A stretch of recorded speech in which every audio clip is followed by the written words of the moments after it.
한의사 박성호입니다.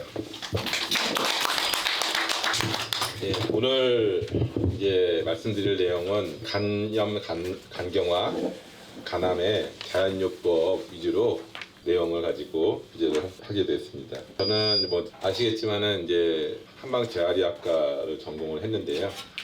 처음 뭐 예를 들어서 중풍이라든지 척수 손상이라든지 이런 것들이 전문이었지만은 그런 것들을 치료하다가 자연요법을 같이 병행하게 돼서 지금 23년째 한의학과 자연요법을 병행해서 치료하고 있습니다. 이제 임상통합암학회 회원이고 또 연발걷기 국민운동본부의 부회장으로서 또 활동하고 있습니다. 오늘 주제가 간인데요.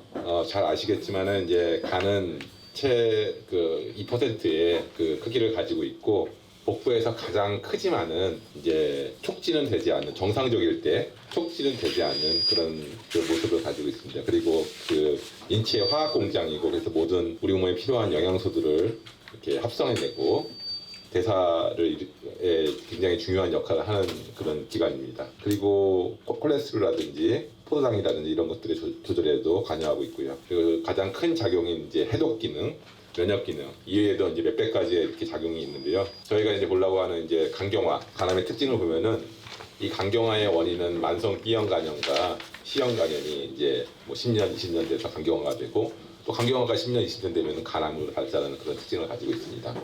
첫 번째 원인이고요. 두 번째로는 이제 과도한 음주, 알코올성 간질환이죠. 그걸로 인해서 간경화, 간암이 오는 걸로 되어 있습니다. 세 번째는 이제 대사질환, 당뇨라든지 고혈압이라든지 고지혈증, 그다음에 비만, 그 잘못된 식이요법, 식이습관 이런 걸로 인해서 이런 간경화, 간암이 오는 걸로 되어 있습니다.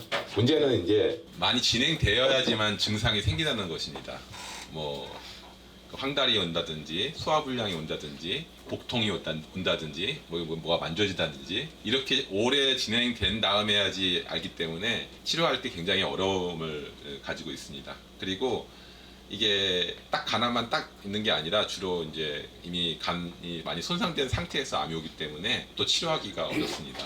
문제는 이제 간암을 치료하려고 하면은 이제 간 기능이 떨어져 있기 때문에 그 약을 쓰거나 그럴 때 어렵습니다. 그러면은 또 이 간 기능이 또 약해져 있는 상태에 있으면은 또 간암을 치료하기가 또 어렵습니다. 그래서 이게 굉장히 이걸 치료하자니 이게 안 좋아지고, 이걸 치료하자니 또 이게 안 좋아지고, 이런 어떤 악순환의 그런 고리가 있기 때문에 치료율이 굉장히 떨어지는 걸로 되어 있습니다. 30% 이하입니다. 5년 생존율이. 그리고 재발을 잘한다라고.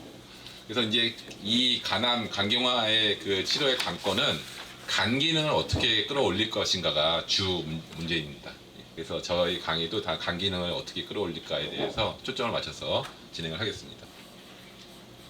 이제 간암이 80년대부터 지금까지 모든 암 중에서 그 사망률 2위입니다. 계속 이제 폐암이 지금 1위고, 근데 언제나 이제 간암이 2위였습니다. 그만큼 재발이 잘 되고 치료가 안 되는 암으로 되어 있습니다. 이제 간질환을 치료할 때 오해가 있고 또 주의할 점이 있는데요.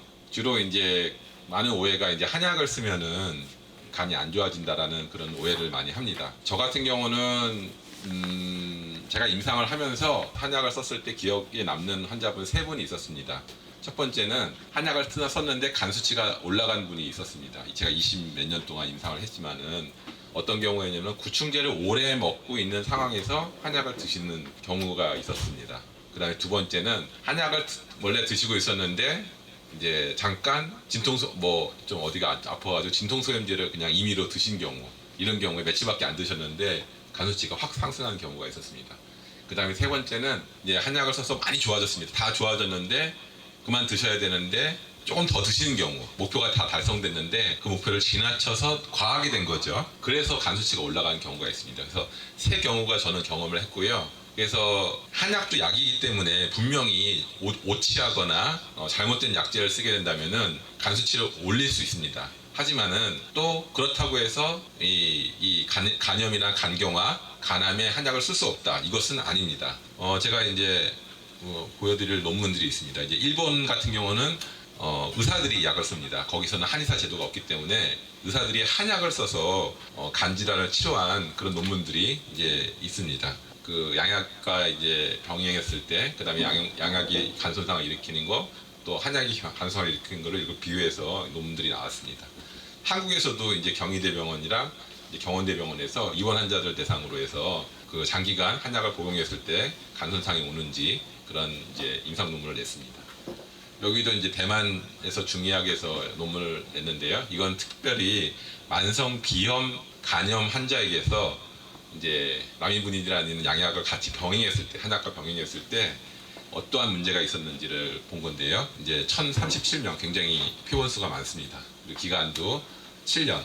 그 49%의 환자는 평균적으로 28개월 이제 두 가지 약을 병행했을 때 어떠한 결과가 있는지 이렇게 병행했을 때 굉장히 더 좋은 결과가 있었다라는 그런 연구 논문입니다. 그래서 이제 근거 없이 안 좋은 효과가 있다라고 생각할 필요도 없고, 그 다음에 더 좋은 같이 병행했을 때 좋은 효과가 있다라는 그런 연구 결과가 있으니까 이제 참고해 주셨으면 좋겠습니다. 그 다음에 이제 오해하시는 게 양약을 먹으면은 이제 간경화라든지 간암이 날 수 있다라고 이제 생각하시는 분들이 있습니다. 근데 그건 절대적으로 오해고요. 증상을 완화시키고 좀 합병증을 연장시키는 그러한 효과라고 생각하셔야 됩니다.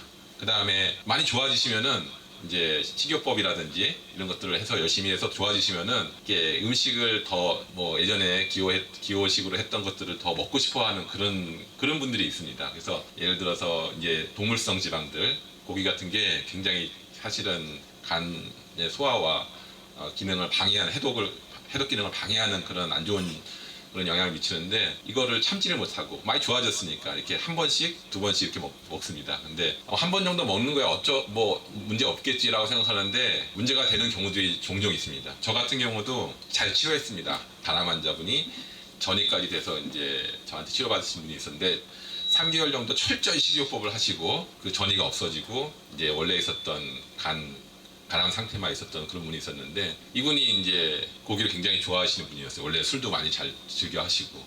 그래서 이제 많이 좋아졌으니까 가족들이 축하한다. 그러니까 힘들었지 하면서 사골국과 이런 뭐 갈비와 이런 것들을 잔뜩 보내줘서 실컷 먹었다고 합니다. 그러고서는 재발이 된 거예요. 재발되고서는 그 다음에 또 온갖 노력을 다 기울였는데 한번 이렇게 기세가 꺾이니까 이제 결국은 이제 좋지 못한 결과를 가져왔습니다. 그 다음에 이제 간 같은 경우는 분노의 장기입니다.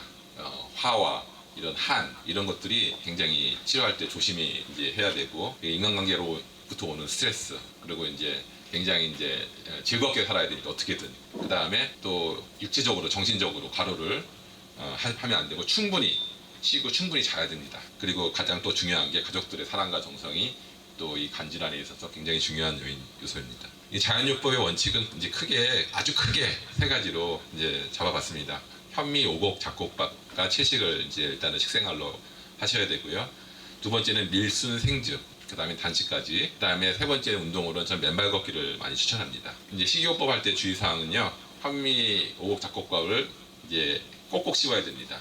간 기능이 떨어져 있기 때문에 소화가 잘 안 되거든요. 될 수 있으면 많이 씹어야 된다. 그 다음에 이렇게 그 간경화 환자분들은 식도에 정맥류가 있잖아요. 이게 자극을 심하게 받거나 그러면은 이제 출혈이라든지 그런 게 있을 수 있기 때문에 뭐 식도라든지 위라든지 이런 뭐 궤양이라든지 이런 약해져 있는 경우는 현미밥을 이제 그대로 먹지 말고 당분간 현미 크림 수프로 해가지고 생즙기로 다지기 망을 써서 갈아낸 다음에 그거를 냄비에 끓여가지고 그거를 죽으로 해서 드시라고 권합니다. 그리고 동물성 단백질, 지방, 이런 간성 혼술을 일으킬 수 있기 때문에 간의 무리를 해독작용에 방해를 주기 때문에 꼭 드시지 않게 합니다. 그 다음에 이제 면역력이 약해져 있잖아요. 그래서 예전에 알러지를 일으켰던 그런 음식들, 뭐 구토, 설사, 피부 발진 이런 것들을 먹으면 또 간에 큰 무리를 줍니다. 그런 것들을 잘 기억하셨다가 피하셔야 되고요. 그 다음에 당연한 얘기지만은 그 만들어진 인공 인스턴트 음식들 이 모두가 다 안 됩니다. 그러니까 공장에서 나온 모든 음식들이 다 안 된다고 생각하시고요. 그 다음에 이제 고추라든지 자극적인 뭐 향신료라든지 이런 것들도 소화라든지 간의 해독 기능에 방해를 주기 때문에 안 되고요. 그 다음에 너무 짜게 드시면 안 됩니다. 복수가 이제 찰 수도 있기 때문에. 그래서 저는 유기농 간장이라든지 유기농 된장을 소량 드시라. 그리고 간에 좋다는 영양제도 굉장히 조심해야 됩니다. 이게 정상인들한테 괜찮지만 간 기능 자체가 지금 떨어져 있는 상황이기 때문에 그 영양제를 또 이렇게 대사하는 데 있어서 무리가 올 수 있기 때문입니다. 현미 오곡 잡곡밥은 어떻게 먹냐? 이제 현미 맵쌀 같은 경우는 소화가 잘 안 될 수 있기 때문에 그 겉에 있는 그 쌀 결라든지 그런 것 때문에 이제 칼집을 내는 것들이 요새 나옵니다. 그러면은 이제 많이 불리지 않고 그래도 잘 이렇게 밥이 되거든요. 현미 맵쌀 70%, 현미 찹쌀 30%, 그 다음에 팥과 검정콩, 율무, 그 다음에 이 기타 잡곡 한 가지를 더 돌아가면서 섞어서 이제 오곡으로 만들어서 드시라고 권합니다. 이제 팥 같은 경우는 한약재로 적소두라고 되어 있습니다. 이것은 이제 사포닌이라든지 플라보노이드, 포리페놀 같은 성분을 많이 가지고 있고요. 간경화 환자들이 이제 복수 같은 게 많이 찰 수 있잖아요. 그런 경우 이제 이뇨작용을 하기도 하고, 그 다음에 당뇨, 소갈 여기에도 좋고요. 주독을 풀어주는 이제 해독 기능이 있습니다. 한약적으로 그러는 효과가 이게 이제 간 기능을 도와주는 그리고 독소를 빼주는 그런 효과를 가지고 있습니다. 이제 콩 같은 경우는 이제 질소를 흡착하는 성질이 있습니다. 그리고 특히 이제 검은 콩을 많이 드시면 좋은데요. 이게 항암 물질이 있고요. 그 다음에 불포화 지방산과 오메가3, 비타민 B군 그런 좋은 성분을 가지고 있는데 이게 콩 같은 경우는 굉장히 조심해야 되는 게 GMO로 이제 그 키워진 것은 절대로 드시면 안 됩니다. 이건 콩이야말로 국산 콩을 드셔야 됩니다. GMO가 이제 여러 가지 문제를 가지고 있지만은 가장 큰 암의 발병 인자기도 하기 때문입니다. 그리고 그냥 생콩으로 먹으면은 이제 소화를 방해할 수가 있습니다. 그렇기 때문에 가열해서 또 발효해서 드시는 게 좋습니다. 율무를 이제 넣으시라고 하는데 이제 한의학제 명은 의인입니다. 이것이 또 이제 한의학적으로도 종양을 치료하는 효과를 가지고 있습니다. 항암 성분이 이렇게 많이 있고요. 그 다음에 알리신이라는 성분은 인슐린 분비를 촉진하여서 또 이제 암 같은 경우는 혈당 조절 잘해야 되잖아요. 그리고 혈액순환 효과가 있고요. 그리고 필수 아미노산 그 단백질 저희가 이제 동물성 지방을 못 먹게 하는데 율무를 통해서 그런 것들을 보충할 수 있습니다.